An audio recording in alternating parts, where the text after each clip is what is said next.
In the spring of 1913, the social elite of Baton Rouge had one name blooming on every tongue like magnolia blossoms: Miss Claudine Beauregard. A stunning, sharp-witted Creole heiress, Claudine was born from a bloodline of survival. Her ancestors were once enslaved, but after emancipation, they rose to wealth, owning sugarcane fields and land that made even white plantation barons grit their teeth. At just 18, Claudine inherited the Beauregard estate after her parents died in a suspicious fire. Whispers said they were murdered for refusing to sell their land to white developers. But no proof ever surfaced, just ash and power Claudine never asked for.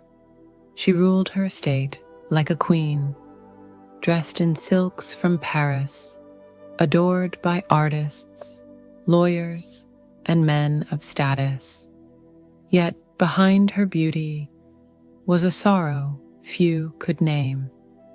And then he arrived from New Orleans, with charm that could melt butter and a French accent that wrapped women around his finger.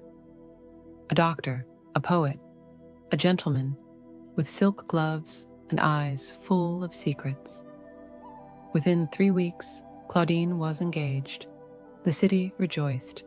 The belle had found her prince. But within the Beauregard mansion, the fairy tale twisted. After the wedding, Claudine became a ghost of herself. She no longer attended soirees. Her closest friends were turned away at the gates. Her longtime maid, Miss Birdie, suddenly vanished. No goodbyes, no trace. Elijah claimed she ran off with a lover, but Birdie's niece Alma didn't believe that. One moonless night, Alma snuck onto the estate grounds. What she found chilled her soul: a fresh grave beneath the rose garden, and in the window above, Claudine, pale as death, staring with a black eye. Alma raced to the sheriff, but Elijah was cozy with the town's white elite. The sheriff called her a dramatic little thing.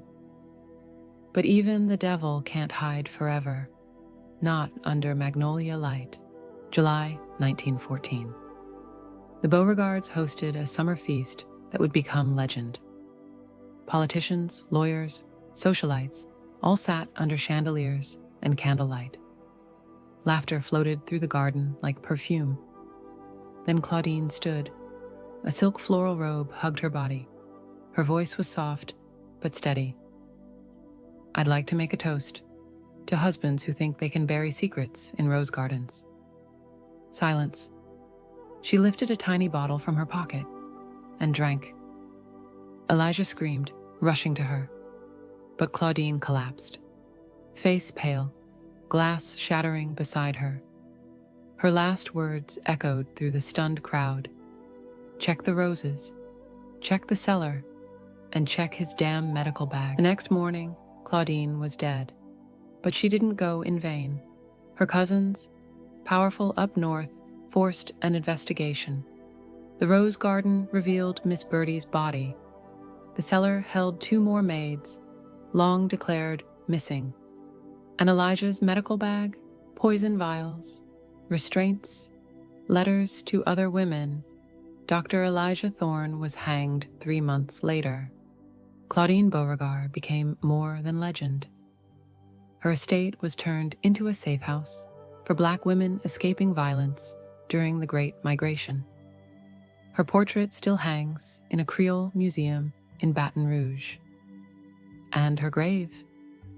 They say if you whisper, "He didn't win," the magnolias bloom, even in the dead of winter.